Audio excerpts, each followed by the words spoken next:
Hello, everyone. This is Tom Fox back again for another episode. I'm absolutely thrilled today to have with me Dr. James Gregory. We met at Podfest Expo 25, and he was at the authors section. He's got some great books out, but the more I looked into him, the more I found he has had a fascinating career. For all those compliance professionals you might be listening to this podcast, take heart. You too can be a successful published author after a great professional career. So with that incredibly long-winded introduction, Dr. Gregory, first of all, welcome and thank you so much for taking the time to visit with me today. Tom, thank you very much. I really like being here. The reason I gave that shout out to compliance professionals is a large number of my audience are corporate professionals, compliance, legal, or other business executives. So really that was one of the key reasons I wanted to visit with you. And with that in mind, could you give us a summary of your professional background? Absolutely. And first, I'd like to say that when I started my business, my partner, who was and my future wife, I met on a subway in New York City, and she was coming from her job as a compliance manager at a Wall Street firm. And compliance was a very important part of my early years in business. So I had a degree in fine arts. I was a graphic designer and I went to Virginia Commonwealth University. Really had a very strong interest in going to New York and launching my own business. And I did that at 23 years old. And we were a traditional kind of corporate communications firm. That's what we did. We did logos and that sort of thing for big companies and small companies. But some of our clients over the years is MasterCard, AT&T, NASCAR, Cisco Systems, and just to name a few. But the thing is that I knew that we had to create our own brand. We needed to develop our own way of generating interest in our company. And so I started writing my own books. And the first one was Marketing Corporate Image. The second one was Leveraging the Corporate Brand. And the third was The Best of Branding. And each of these books started to build our reputation. And we became known for this specialty, what we called corporate branding. And from there, you moved into an equally interesting field for me as the son of a professor, academia. Academia came a little later, but I always had PhDs on my staff because we had this very interesting project from the Association of National Advertisers. In this request that came from them, it was spawned by Jack Welch, who said, I am not going to pay for corporate advertising unless I understand what I'm getting as a return on investment. And that assignment, that request came to us from other companies that had similar issues, similar concerns from the Association of National Advertisers. And we started to, with that kind of endorsement from GE and these other big companies, the doors opened for us in New York and elsewhere in terms of what kind of research existed to prove the value of advertising. And so we found that there were efforts being made to really understand this. And one of them was the Wall Street Journal. The Wall Street Journal did continuous research called the Corporate Report Card. And they studied the image of these various companies over time. But we saw a flaw in their research and brought to their attention the flaw, which was when they would study like a company like General Motors, they would go out to the automotive industry and run research among the vertical market. That's a vertical bias. And so the size of the company delineated the results. And as a result of that, we began to do our own benchmark tracking. And we studied 800 companies across 50 different industries. And this was a horizontal study. So no industry could drive the results. These were people that were not in your industry that were measuring your company's success and reputation. And we measured two things. We measured familiarity. Are you familiar with these companies? And then we measured favorability, which we defined as overall reputation, perception of management, and investment potential. And so we had a familiarity and favorability, and this became known as the core brand index. And we did this continuously for 20 years. It's the only kind of research of its kind that looked out at reputation and corporate brands over a long period of time. And that gave us an entree into the academic world and as well as institutions that were interested in the corporate brand and the value of branding, and especially the value of intangible assets and how to measure and manage them. So that's what we became known for. So it was an evolution took place over years and years, but it was one that was quite fun and very interesting and kind of made our reputation as a company. Unfortunately, I could go down this rabbit hole with you for hours. I love that. I love this analysis and I love the intangibles you're measuring. But we're here to talk about your book. So I'm going to have to stop enjoying this so much and maybe ask you to come back and talk about that. But what I really want to, I want to pivot to your fiction writing, but I want to ask you, how did your professional background and your academic work inform or influence your writing? Because you've written in a variety of genres. And it sounds like from the research I've been able to do, you've incorporated some of these ideas that you've either done in business or thought about literally into the plot line. So could we maybe explore that? But I'm going to get you back for another pod on that research. I can't pass that up. It would be fun to do that. I've got a lot of drill downs that we can do on that side. The academic world kind of introduces, I sold my company in 2013. And I was really looking forward to transitioning to a relaxing and playing golf and living a country club life. And when I realized I didn't like golf, I didn't like it. I tried, but it just didn't work for me. I started to the research that I was doing on the academic side to get a doctorate in that. I went back in and decided to really focus on, did our research, was it good? Was it good research?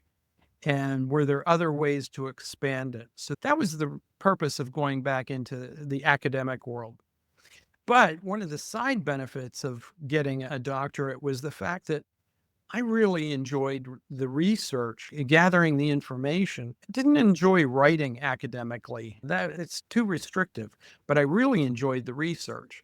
And that opened doors to me for developing other ways of writing. And the first novel that I wrote is called Zephyr War.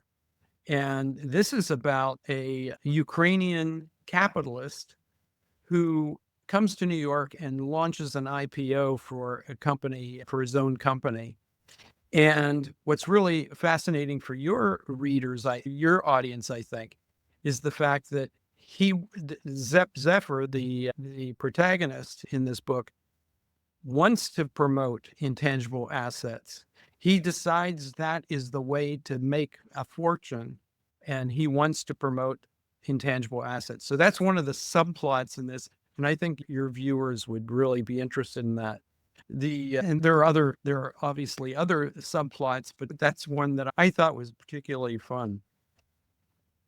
After that came out in last summer, and this book, in fact, when we met, this was the first time, that was the first day that this book became available to the public, Zephyr's Killer App.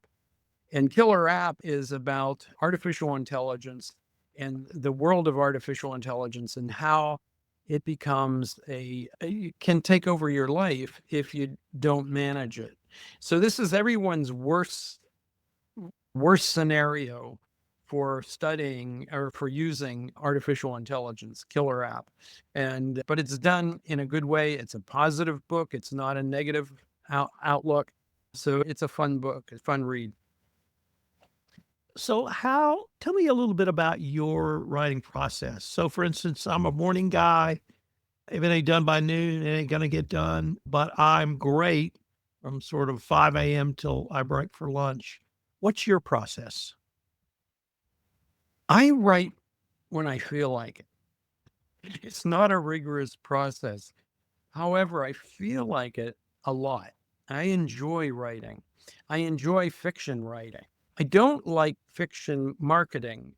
When I had my business books, I had a following, a global following. My books were translated around the world, and wherever I went, people knew who I was, what I did.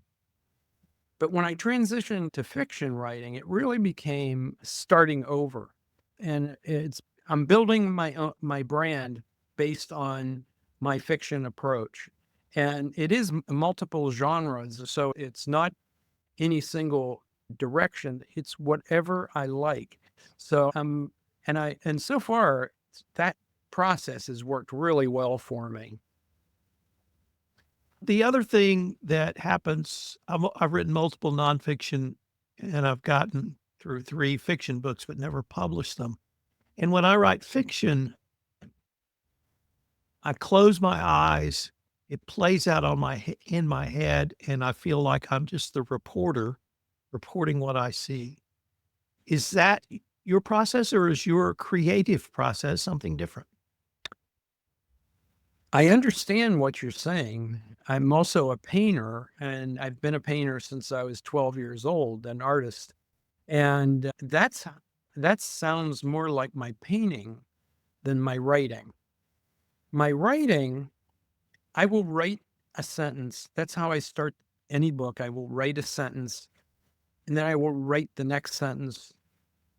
And by the third sentence, if I'm not starting to gel in terms of where I'm going, I'll set it aside and wait until another inspiration happens. Now, I know that's not the way to do it. That every tutorial about how to write a book says don't do it that way. Have an outline and work on your outline. I have a vague idea of the direction I'm going and what I'm trying to do, but it's that intimacy with words. It's that love of how words work together. It's the one sentence to the next sentence. How does it transition? And suddenly it takes on a life of its own. And I know whether it's going to work very quickly. And if sometimes I'll just put it aside and come back future projects. I have a large file of future projects. And I'm happy to go back to those and look at them and say, what's happening in here? Do we have anything good to write about today? Do you ever have characters surprise you or speak to you? Or I've had situations where I'm typing and I just go, I can't believe he just did that. And that's what I'm seeing in my head. So it's obviously me thinking it, but it's a character will go in either a way that was unexpected for you or different than perhaps you anticipated. Oh, all the time, all the time. That the characters have a life of their own, and they are happy to take a new direction on their own, and I'm barely guiding them. I love that. I absolutely love that. That's the most fun in writing. One interesting story is I had a character that I killed off in Zephyr's War. And I have readers who, about a dozen people that I trust, and I will send the manuscript to them and ask them to read it and give me some feedback. And half of the readers came back and said, "You can't kill him off. What are you killing off one of the most beloved people that you've built this love towards, this wonderful character, and you're killing him off in a almost nondescript way, or not nondescript, but in just not a spectacular way." It was pretty ugly. And so I changed it. I kept that character, and I use him in my next book too. You never know. Yeah, it's really fun. Let's turn a little bit to some thoughts about your brand. And I want to introduce this topic with the single most influential thing I ever heard about branding was the following.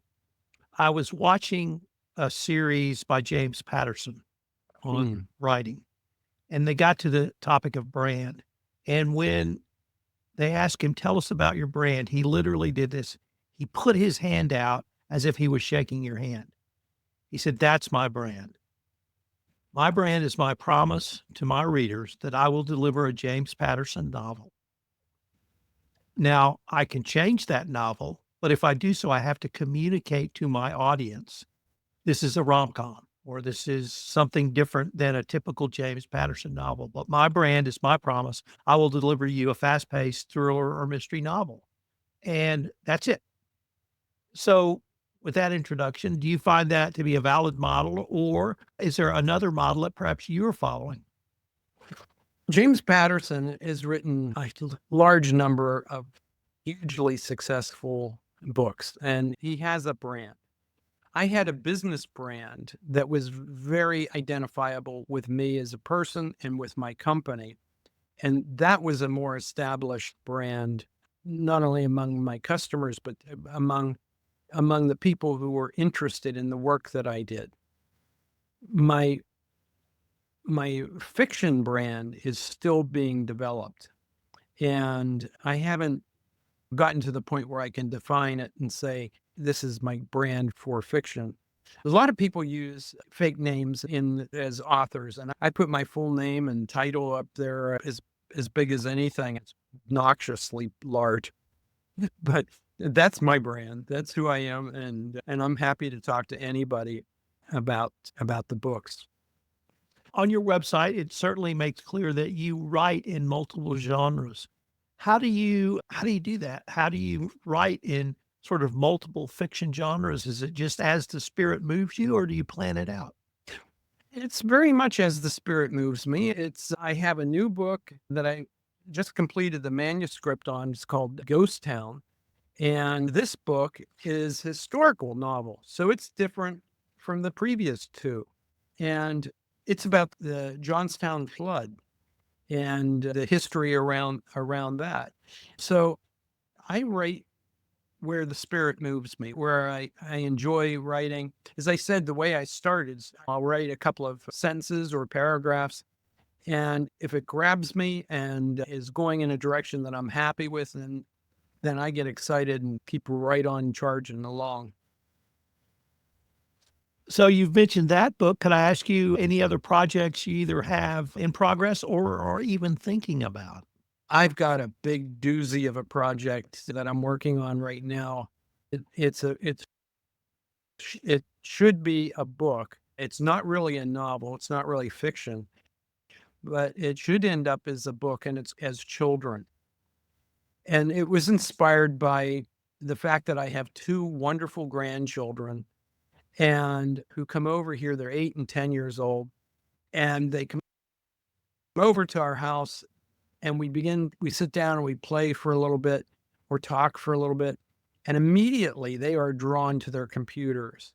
They open their computers and they are face to face with that computer for the evening. And that bothers me. That bothers me. And so I'm trying to show them that the games we played as children were done outside. Were done under the sky and in daylight, nighttime, under the street lights.